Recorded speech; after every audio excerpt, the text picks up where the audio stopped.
ጊዜውን ለመቆጠብና ሕይወቶን ለማቅለል የብርሃን ባንክ የሞባይል መተግበሪያ ዘምኖ ቀርበዋል።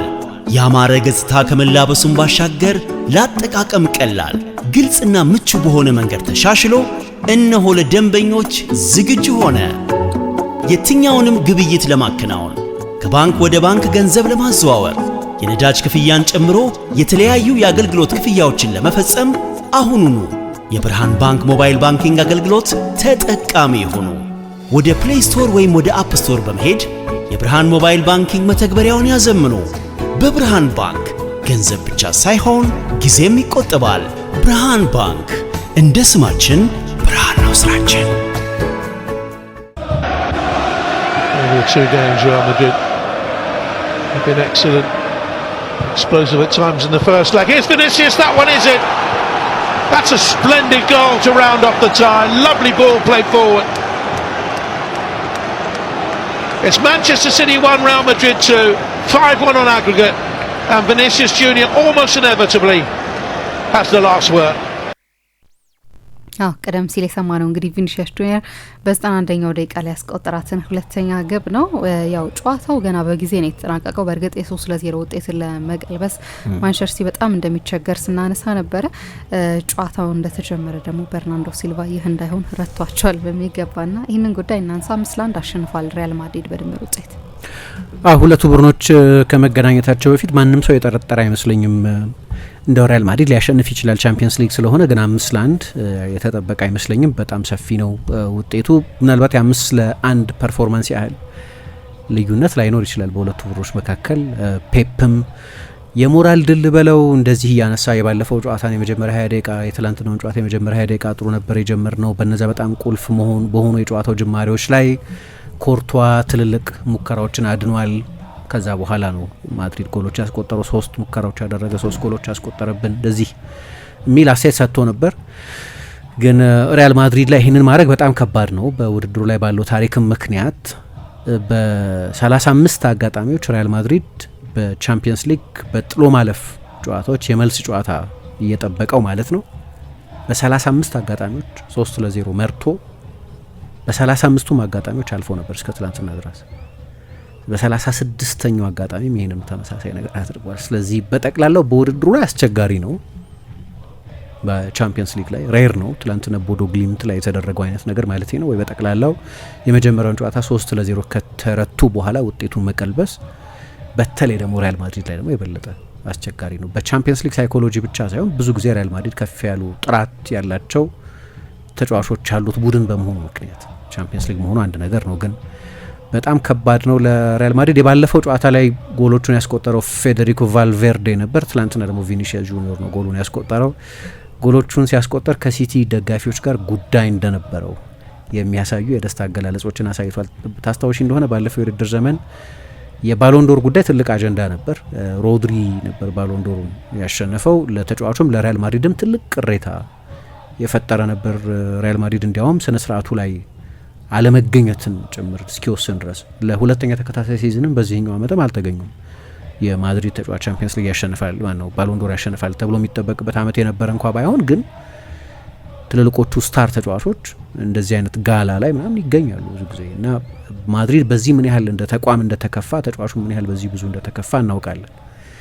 ግን ደግሞ የሮድሪ ቡድን ነውና ማንቸስተር ሲቲ የሮድሪ ክለብ ነውና ማንቸስተር ሲቲ የሲቲ ደጋፊዎች ያሾፉበት ነበር ቪኒሲየስ ላይ እና ትላንትና ጎሎችን ካስቆጠረ በኋላ የማልቀስ ምልክት እያሳየ አሁን አልቅሱ አይነት ምልክት እያሳየ ደስታውን የገለጸው ለዛ ነው። ሰዎች ለዚህ እኮ ነው በቃ ፕሮቮክ ያደርጋል ይተነኩሳል ይላሉ። ግን ታሪክ አለው ይሄ ጉዳይ። አምና አልቃሻ ተብሎ በመቅረቱ ምክንያት ማለት ነው ወደ ሽልማት ስነ ስርዓቱ ባለመሄዱ ምክንያት አልቃሻ ነህ የሚል ብዙ መዝሙር ይዘመርበት ነበር። አሁን የማልቀስ ተራ የናንተ ነው ሚል መልእክት ሲያስተላልፍ ነው። ስለዚህ በመጠኑ ፕሮቮክድ ነበር ማለት ነው አምና በነበረው ነገር። እሱ ነው ግን ሁለቱንም ጎሎች ያስቆጠረው። በእርግጥ በቀደም መጨረስ ይችል ነበር ተጫዋቹ ራሱ 4ኛ ጎል ማስቆጠር የሚችልበት የፍጹም ቅጣት ምት አግኝቶ ነበር። 4-0 ቢሆን ያቺ ፌንት የሆነች ቀጭኗ ተስፋም ቢሆን አትኖርም ነበር። 4-0 የበለጠ ከባድ ስለሚሆን ከ3-0 የበለጠ ስለሚሰፋ ፔፕ 4 ከሚሆን 3 መሆኑ የተሻለ ነው የሚል አስተያየት ተሰጠው። ለዚህ ነው ግን ሲቲ እጅ አልሰጠም። ትላንት አይደለም 11 ለ11 10-11 ሆኖ እጅ አልሰጠም። ቅድም እንዳልኩት መሸነፍና ማሸነፍን ላትመርጪ ትችላለሽ። መሸነፍና ማሸነፍ ባንቺ ላይ የሚመሰረት ብቻ ስላልሆነ በኮንቴስቱ ላይ የሚመሰረት፣ በጨዋታው ላይ የሚመሰረት፣ በባላጋራ ቡድን ላይ የሚመሰረት፣ በሌሎች ቫሪየብሎች ላይ የሚመሰረት እንጂ የምትሸነፊበትን መንገድ መምረጥ ግን ትችላለሽ። እና ሲቲ የሚሸነፍበትን መንገድ መርጧል። እጅ ሳይሰጡ ተፋልሞ ለባጅ ተጫውቶ ከፍ ባለ የሞራል ስታንዳርድ ተጫውቶ መሸነፍን መርጧል። እና ያንን ከጓርዲዮላ ቡድኖች ጠብቅ ነበር። ለነገሩ የጓርዲዮላ ቡድን ልክ እንደዛ ነው። በጓሮ በር ሽል ብሎ የሚወጣ አይነት ቡድን አለ፣ ፋይት የሚያደርግ ቡድን። ይህንን አሳይቷል። በቂ አልነበረም፣ ግን ይህንን አሳይቷል። ግን ፕላን ከነበረ ምንም አይነት ፕላን ማይክ ታይሰን 1987 አካባቢ አንድ ትልቅ ቦክስ ነበረው ቢግስ ከሚባል ቦክሰኛ ሀገር እና ስለ ፕላን ተጠየቀ። ምን አይነት ፕላን የሚኖረው ይመስልሃል ተብሎ ተጠይቆ ኤቭሪዋን ሃዝ አ ፕላን አንቲል ዴ ጌት ሂት፣ እስኪመቱ ድረስ ሁሉም ፕላን አላቸው የሚል አስተያየት ሰጥቶ ነበር። በጊዜ ሊመታ ይችል ነበር ትላንት ማንቸስተር ሲቲ ምንም አይነት ፕላን ቢኖረው። አናቅም ፕላኑ። እኔ ብዙ በዚህ ጨዋታ ላይ ስለ ፕላን አላስብ። በልብ ነው መጫወት ያለብን፣ በጀብድ ነው መጫወት ያለብን፣ ግን ፐርፌክት መሆን አለበት። ኦፍ ኮርስ አንድ ጎል ከተቆጠረብን ያልቃል ደግሞ ብሎ ነበር ቤርናርዶ ሲልቫ እና በቤርናርዶ ሲልቫ ምክንያት ጎል ተቆጥሯል። ግን በ55 ሰከንድ ውስጥ ጎል ሊያስቆጥሩ ይችሉ ነበር። ፌዴ ቫልቬርዴ በድጋሚ በጣም አደገኛ እድል አግኝቶ ነበር ከጂጂዮ ዶናሩማ ጋር። ያ ጎል ቢቆጠር ኖሮ ምንም ፕላን ቢኖር ያ የታይሰን ኮት ይሰራል። እዚህ ምንም አይነት ፕላን ቢኖር የመጀመሪያው ምት ይደርሳል። ስለዚህ ፕላኑ ከጥቅም ውጭ ሊሆን ይችል ነበር። ግን ከዛ በኋላ በጣም ብዙ ማጥቃቶች አይተናል። ሮድሪ 6 ቁጥር ቢሆንም ግን ኖሚናል 6 ቁጥር ነው የነበረው። ወደፊት በጣም ይጠጋ ነበር። እንደምታውቂው ትልልቅ ጎሎች ማስቆጠር የሚችል ነው። ዶኩ በአርቤሏ ወደ ቀኝ አድልተው በሚከላከሉ ተጫዋቾች መካከል በነበረ የመጣመርም የትኩረትም ችግር ምክንያት ትሬንት፣ ቲያጎ እና ቫልቬርዴ ያሉበት የቀኙን አክሲስ በሚገባ ብሎክ ማድረግ አልቻሉም። ስለዚህ እሱም ብዙ ኤክስፕሎይት ያደርግ ነበር። ቤርናርዶ ሲልቫ እየሰበረ ኢንቨርት እያደረገ ወደ ቦክስ ይገባ እናያለን። ራያን ሼርኪ ከፍ ያለ የመፍጠር ነጻነት ኖሮት የተለያዩ ስፔሶችን ይይዛል። ሃላንድ ከሌሎቹ በተለይ ጎሉን ካስቆጠረ በኋላ ከሌሎቹ ጨዋታዎች የበለጠ በጨዋታ ውስጥ ኢንቮልቭድ ነበር። ሼርኪ ሙከራ ሞክሯል። የሲቲ ደጋፊዎች ቅር የተሰኙባቸው 2 ኢንሲደንቶች ነበሩ። አንደኛው ሼርኪ ላይ ተፈጽሟል ብለው ያምኑት፣ ሁለቱንም ፍራንክ ጋርሲያ ተሳትፎባቸዋል። ኳስ በእጅ ነክቷል የሚለውና ሼርኪን ፋውል ሰርቶበታል የሚለው የሆኑ ኢንሲደንቶች እንዲፈጠሩ እያደረገ ነበር ሲቲ እና በተለይ መጀመሪያዎቹ አጋጣሚዎች ላይ በጣም የሚያስደንቁ ሙከራዎች ለመጀመሪያ ጊዜ አይደለም ይሄንን ሲያደርግ። ቲቦ ኮርቷ ትልልቅ ሙከራዎች አድኗል። የሮድሪ ሙከራ፣ ራይንደርስ፣ ሼርኪ፣ ሮድሪ በድጋሚ በ10 ደቂቃ ውስጥ በመጀመሪያ 10 ደቂቃ ውስጥ 5 ሙከራ ነው ያደረገው ሲቲ። በየ2 ደቂቃው አንድ ሙከራ ያደርግ ነበር ማለት ነው። ስለዚህ በጣም በኃይል ነው የማንቸስተር ሲቲ አጀማመር የነበረው። የሪያል ማድሪድ የተከላካይ መስመር በጣም ጠለቅ ያለ የበለጠ ወደ ራሱ ጎል ቀርቦ የሚከላከል ነበር። ግን ልክ እንደዚህ ጠለቅ ብሎ የሚከላከል ቡድን በሼፕ ነው የሚከላከለው ማለት ነው። ግን በቀላሉ ነበር ስላይስ ያደርጉት የነበረው በተለይ መጀመሪያዎቹ ደቂቃዎች ላይ። ከዛ የመጀመሪያው የፌዴ ቫልቬርዴ አጋጣሚ በኋላ የሲቲ የማጥቃት ሙከራዎች ናቸው ብዙ እናደርግ ነበር። በአደገኛ ቦታዎች ላይ መገኘት የግድ ሙከራም ባይሆን ፍሬት የሚሉታል የማጥቃት ስጋት መፍጠር፣ በተደጋጋሚ ቅድም ያልኳቸው ኢንሲደንቶች እንዲፈጠሩ ማድረግ እዚህም እዚያም። ያቺን ቤርናርዶ ሲልቫ ከጨዋታው አስቀድሞ የተናገራትን የመጀመሪያ ጎል ቀድሞ ለማስቆጠር ይደረግ የነበረ ጥረት ነው። የመጀመሪያ ጎል ከተቆጠረ ስቴዲየም ውስጥ ያለው አትሞስፌርም የሁለቱ ቡድኖች ስነ ልቦናም ይቀየራል። ከዛ በኋላ የሚጠየቅብን የጎል መጠንም ከ3 ወደ 2 ያንሳል። ግን ከሁሉ በላይ የአእምሯችን ውስጥ የሁለቱም ቡድኖች ስነ ልቦና ውስጥ የሪያል ማድሪድ ተጫዋቾች አእምሮ ውስጥ ድንገት ጥርጣሬ መፍጠር፣ ለእኛ ደግሞ ሊሆን ይችላል የሚለውን መተማመን የበለጠ መጨመር የሚችል ግን ደግሞ በጠቅላላው ስቴዲየም ውስጥ ያለውም ተመልካች ተመሳሳይ ስነ ልቦና ውስጥ እንዲሆን ማድረግ የሚችል ነው ብሎ የእርሊ ጎል አስፈላጊነትን ይናገር ነበር እና ሲቲ ያቺን እርሊ ጎል ለማስቆጠር ነበር ጥረት ያደርግ የነበረው። ስለዚህ ብዙ ሙከራዎች እናይ ነበር። ግን ይሄ ሪስክ ደግሞ አለ። እንደዚህ አይነቱ በጣም በሁሉም ልብና ሀሳብ የመጀመሪያውን ጎል ለማስቆጠር መጣር በተለይ ያንን ጎል እስካላስቆጠርሽ ድረስ የበለጠ ኤክስፖዝድ ትሆኛለሽ። ምክንያቱም የበለጠ በሀየር ላይ ነው የሚጫወቱት። ኩዣኖቭ ነበር ለሪከቨሪ ሩጫው በሚል ብዙ ጊዜ ሲያደርጉ አይቻለሁ ትላንትና። በጣም ግሩም ነው በሪከቨሪ መከላከል፣ ሰፊ የሜዳ ስፍራ መከላከል የሚችል ፈጣን ጉልበተኛ አትሌት ነው። ግን ሪስክ ነው እና ከዲፕ ሪያል ማድሪድ ያንን የውርጅብኝ ያንን ስቶርም ማለፍ ከቻለ በኋላ ግን ቅድም የገመት ናቸውን ትላንት ከጨዋታ ፊት ያነሳ ነው ሲቲ የባለፈው ጨዋታ ላይ ከወሰደውም የበለጠ ሪስክ መውሰድ አለበት። በዛ ጊዜ ውስጥ ጎል እስካላስቆጠርሽና የጨዋታውን ተፈጥሮ በመጠኑ እስካልቀየርሽው ድረስ ችግር እና ኮርቷ በአብዛኛው ይህንን አደረገና ራሱ ግብ ጠባቂው በጣም አስደናቂ ኳሶች ይሰጥ አይተነዋል። ከዲፕ ለብራሂም አንድ ጊዜ፣ ለቪኒሽስ ሌላ ጊዜ፣ ለቫልቬርዴ ሌላ ጊዜ ሲሰጥ አየንና በኋላ ማድሪድም ሴትል እያደረገ ጨዋታው ላይ የበለጠ ኳስ መቆጣጠር እየቻለ መጣ እና የጨዋታው ትልቁ የመልክ ቀያሪ የነበረው ጨዋታው ከሞላ ጎደል ሪያሊስቲክሊ ማለት ነው ያለቀው ባለፈው ሳምንት ነው ያለቀው 3-0 ሬር ነው ይሄንን መቀልበስ። ስለዚህ የቤት ስራው የተወሳሰበው ባለፈው ሳምንት ነው፣ ግን ወደ ኢምፖሲቢሊቲ የተሸጋገረው ግን 20 ምናምነኛው ደቂቃ ላይ ነው ወደ ማይቻልነት የተቀያየረው ከዛ በኋላ ነው። ምክንያቱም እንዳልኩት ከዛ የማንቸስተር ሲቲ ማጥቃት ውርጅብኝ በ10 ደቂቃ ኢንተርቫል 5 ሙከራ ካደረጉበት፣ ኮርቷን ቢዚ ካደረጉበት፣ የሪያል ማድሪድን የተከላካይ መስመር የበለጠ ፒን ካደረጉበት የጨዋታው ጅማሬ በኋላ ትንሽ ማንሰራራት፣ ትንሽ ማገገም ጀመረ። የ3-4 የኳስ ቅብብል ኮምቢኔሽኖችን አየን። 1-2 ኳሶች ከአርዳ ጉለር ወደ ቪኒሽስ ሲመጡ አየን። ስለዚህ ሆኖ አጋጣሚዎች መፈጠር ጀምረው ነበር። ግን ያቺ የቤርናርዶ ሲልቫ ከቪኒሽስ ወደ ጎል የተመታውን ኳስ በእጁ ካዳነ በእጁ እንዳይቆጠር ካደረገ በኋላ መጀመሪያ ኦፍሳይድ መስሎ ነበር። መጀመሪያ ሜዳ ውስጥ የተወሰነው ኦፍሳይድ ተብሎ ነው። ክሌሞንት ቱርፓ ነበሩ አርቢትር የነበሩት። ሜዳ ውስጥ የተወሰነው ኦፍሳይድ ተብሎ ነው። ከዛ በኋላ ኦፍሳይድ አይደለም፣ ኦፍሳይድ ካልሆነ ቤርናርዶ ሲልቫ በእጁ ነው የነካው። በእጁ ከነካው በቀይ መውጣቱ ግልጽ ነው። የሚቆጠርም ጎል ነው። እጁን ወደ ኋላ ሰብስቧል፣ ግን ደግሞ ስትረች አድርጎታል። ስለዚህ ያ ወደ ቪአር ከሄደ ውሳኔው ሌላ ሊሆን ይችላል። ለምን ፔፕ እንደተገረመ ሬድ ካርድ ሲል ነበር። ኦፍ ኮርስ ኢት ዋዝ ሬድ ካርድ። እሱም ደግሞ ማይቀር ነው፣ ሬድ ካርድ ነው የሚሆነው እና የህጉ ጉዳይ ነው። ይሄ ህጉ ይህንን ጉዳይ በተመለከተ ማያሻማ ነውና ያንን አይተው ሊቆጠር የነበረን ኳስ ስለነበር በእጁ የመለሰው የፍጹም ቅጣት ምትና ቀይ ካርድ መሆኑ ኦፍሳይድ እስካልሆነ ድረስ ማለት ነው ወደዛ መሄዱ አይቀርም ነበር። ጨዋታው ያለቀው ያን ጊዜ። ከዛ በኋላ ለእንትን የምትጫወቹ ለሞራል ሱፔሪዮሪቲ ነው የምትጫወቹ እንጂ ተጨባጭ የሆነ ወደ ሁለተኛው ዙር ለማለፍ የሚኖር እድል አይኖርም። ግን አይተሽ እንደሆነ መጀመሪያ ፕሮሰሱ ሲመጣ አርዳ ጉለር ለቪኒሽስ ለፍራን ጋርሲያ ለፌዴ ቫልቬርዴ መልሶ ለቪኒ ኳሱን ሲሰጠው የሲቲ ሃይላይን በጣም የተጋለጠበት ለማጥቃት በሚል ብዙ ሪስክ መውሰድ ነበረባቸው። የዚህ ሪስክ ችግር ይዞት የሚመጣው አደጋ አለ። ከዛም በኋላ በሌሎች አጋጣሚ ለምሳሌ ቪኒሽስ 2 ጎል አስቆጥሯል። 5 ጎል ማስቆጠር የሚችልባቸው ኦፕኒንግስ ነበሩ። 4-5 ጎል ማስቆጠር ይችል ነበር ቪኒሽስ። ምክንያቱም ሲቲ ያንን ውጤት ለመቀልበስ እንደዚህ አይነት ሪስክ መውሰድ ነበረበት። እንደዚህ የምትጫወቺ ከሆነ ፕሬሲንጉ የተዋጣለት መሆን አለበት። ግን በ2-3 ፓስ ነው የሚመጡት። ስለዚህ በሚዲየም ቦል ይመጣሉ።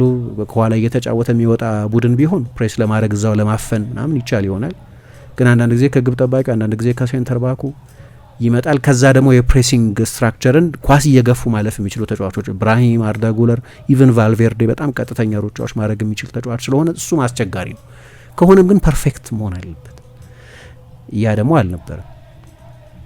ስለዚህ ቤርናርዶ ሲልቫ ወጣ፣ የፍጹም ቅጣት ምት ተሰጠ። የፍጹም ቅጣት ምቱን ባለፈው የሳተው ቪኒ ነው የመታው።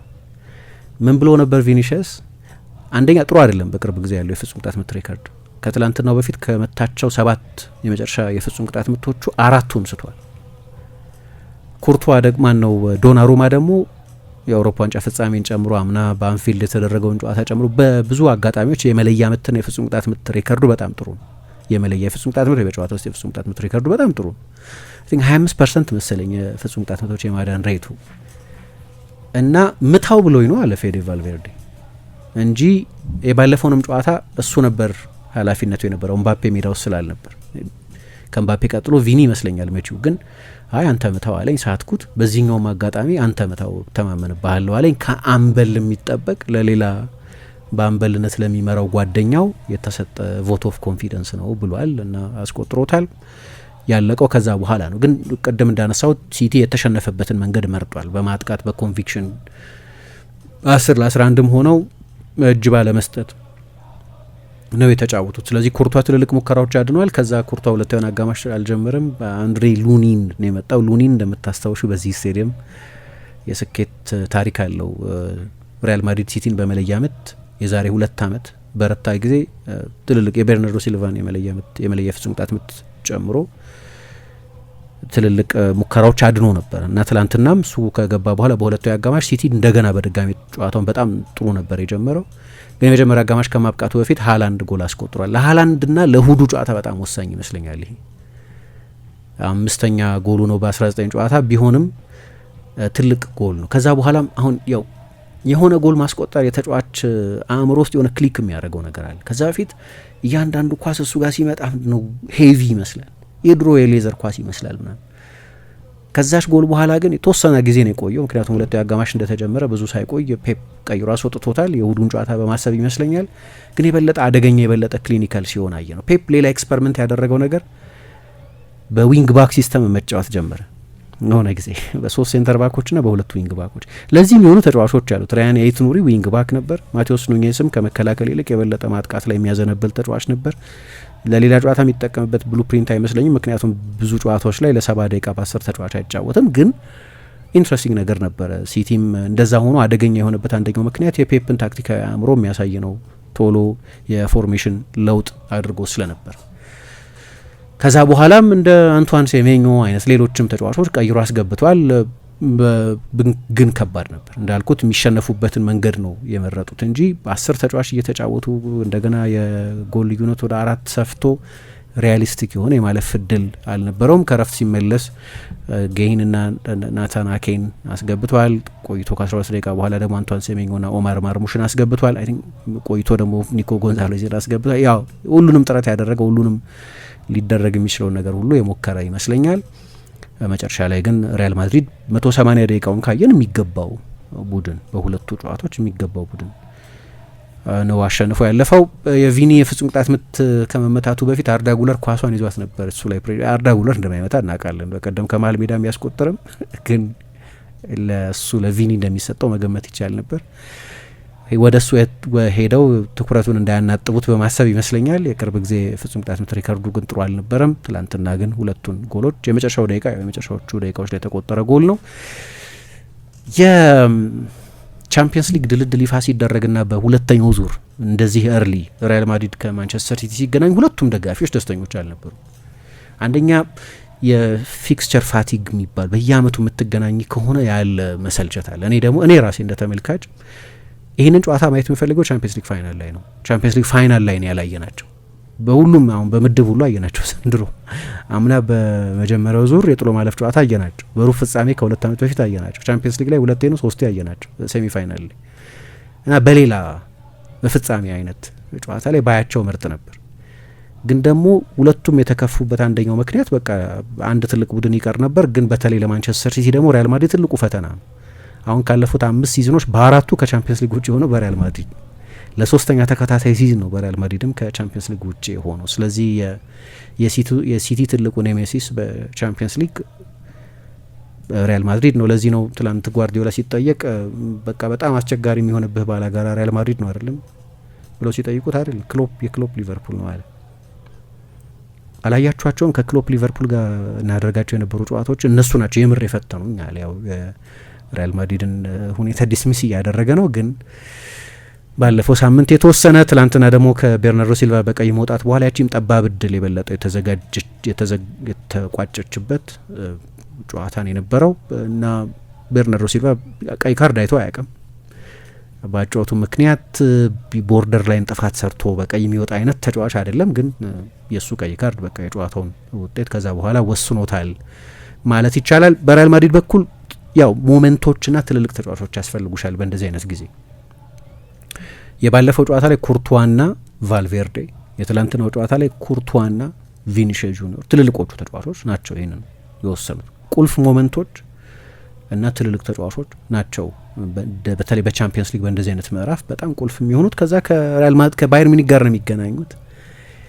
ባየር ሚኒክ እንግዲህ ዛሬ ከአታላንታ ጋር ነው የሚጫወተው። ግን የመጀመሪያውን ጨዋታ 6-1 ስላሸነፈ ይሄ ውጤት ይቀለበሳል ተብሎ አይጠበቅም እና የሆኑ ምንድነው የጨዋታው ምዕራፎች ሆኑ ፓቾች ምናምን ነበሩት። 22 ሙከራ አድርጓል ትላንት ማንቸስተር ሲቲ።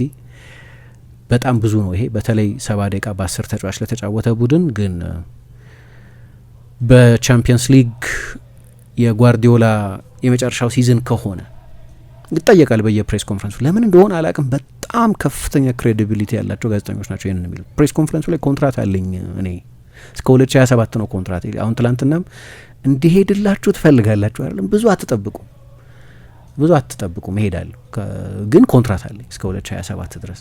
አሁን የምንሰማቸው ምንጮች ለምን እንደሆነ አላቅም። ዴቪድ ኦርንስቴን ነው መጀመሪያ ታስታውሽ እንደሆነ ብሬክ ያደረገው። ኤንዞ ማሬስካስ ምናምን ተሰማ። ከዛ በኋላ አሎንሶም፣ ፋብሪጋዝም፣ ዲዘርቢም ሌሎችም ሰዎች ደግሞ እንዲሁ ስማቸው ሲጠቀስ ሰማን።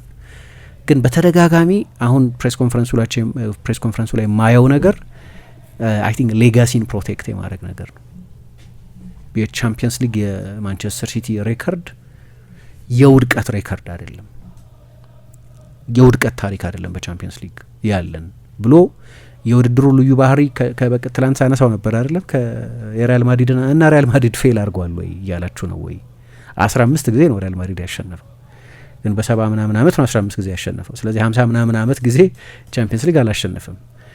ስለዚህ ውድቀት ምንድን ነው ብሎ ሊከራከር ሞክሯል እና ያንን ሬከርዱን ትላንት ከጨዋታውን በኋላ ከዚህ በፊት የተሸነፈባቸውን ጨዋታዎች ምን እያነሳ ሲከራከር ነበር። 3 ቻምፒየንስ ሊግ አሸንፏል። በሞደርን ቻምፒየንስ ሊግ ከአንቸሎቲ ቀጥሎ ከዚዳን ጋር ብዙ ቻምፒየንስ ሊግ ያሸነፈው አሰልጣኝ እርሱ ነው። ከዛ ፈርጉሰን፣ ሞሪኞ፣ ኤንሪኬ፣ ዩፕ ሃይንክስ፣ ዴል ቦስኬ፣ ኦትማር ሂትስፊልድ ሌሎቹ 2 ቻምፒየንስ ሊግ ያሸነፉ ናቸው። ሌሎች አንዳንድ ጊዜ ያሸነፉ አሰልጣኞች አሉ። ግን ደግሞ በአንዳንዶቹ ነገሮች ላይ ግን አይ ቲንክ ጠቅላላ ሬከርዱን ጥያቄ ምልክት ውስጥ የሚከቱ አንዳንድ ጊዜ በጣም የበለጠ ብልህ ለመሆን በሚወስናቸው ውሳኔዎች የመጀመሪያው ጨዋታ ላይ የነበረው አይነት ውሳኔ የሴሌክሽን የተጫዋቾች አይነት የፎርሜሽን የታክቲክ የአፕሮች ምናምን ሊሆን ይችላል። ሲሸነፍ ለምሳሌ በሞናኮ ተሸንፎ ወጥቷል፣ በሊዮን ተሸንፎ ወጥቷል፣ በቶተናም ተሸንፎ ወጥቷል እና በሪያል ማድሪድ አክሴፕተብል ቢሆንም ግን ለምሳሌ በቼልሲ ቻምፒየንስ ሊግ ፋይናል ሲሸነፍ ቼልሲ ነው ግን ያለ ዲፌንሲቭ ሚድፊልደር ፌርናንዲኞና ሮድሪን የመሳሰሉ ተጫዋቾች እያሉት ተሸንፎ ወጥቷል። የሊዮን ጨዋታ ላይ ሊዮንን ሚረር ማድረግ የለብሽም። ሊዮን 7ኛ ነበር ያኔ ጨዋታው ሲደረግ የሩዲ ጋርሲያ ቡድን በዊንግ ባክ ሲስተም ተጫወተና ተሸነፈ። እና አንዳንዴ ልክ እንደዚህ አይነት ኤክስፐሪመንታል የሚመስሉ ነገሮች ስለሚያደርግ ከሊቨርፑል ጋር በሊቨርፑል 4-0 ሲሸነፍ በፎርማን ሚድፊልድ ይጫወታሉ ብሎ ነው የተሸነፈው። አንዳንዴ የሚቆጩ ነገሮች አሉት። ምክንያቱም በአብዛኞቹ ሲዝኖች ትላንትና ቤርናርዶ ሲልቫ ምን ሲል ነበር? 95% የሊግ አሸናፊ የሚሆነው የፕሪሚየር ሊግ አሸናፊ የሚሆነው የፕሪሚየር ሊጉ ቤስት ቡድን ነዋል። 95% እንደዛ ነዋል። በጣም ትንሽ ነው የፕሪሚየር ሊጉ ቤስት ያልሆነ ቡድን ሻምፒዮን ሊሆን የሚችልበት አጋጣሚ። ቻምፒየንስ ሊግ ግን ሞመንቶች ላይ የሚመሰረት ነው እና በአብዛኛው የአውሮፓ ቤስት የነበረባቸው ብዙ ሲዝኖች የነበሩ ይመስለኛል። ሲቲ በተጫወተባቸው ሲዝኖች በተለይ በጓርዲዮላ ስር የተጫወቱት የእግር ኳስ ጥራት ማለት ነው። ግን በጣም ቁልፍ በሆኑ ሞመንቶች ላይ የሚወሰኑ ውሳኔዎች የፔፕን ሬከርድ በቻምፒየንስ ሊግ ታሪክ ከ2008-9 ጀምሮ 51 የሩብ ፍጻሜ እና ከዛ በኋላ ባሉ የውድድር ምዕራፎች ላይ ተጫውቶ ከ51 24ቱን ያሸነፈው። ለፔፕ አይነት ባርሴሎናን፣ ባየር ሚኒክን፣ ማንቸስተር ሲቲን ለረጅም ጊዜ ላሰለጠነ አሰልጣኝ በጣም ትልቅ ቁጥር አይመስለኝም።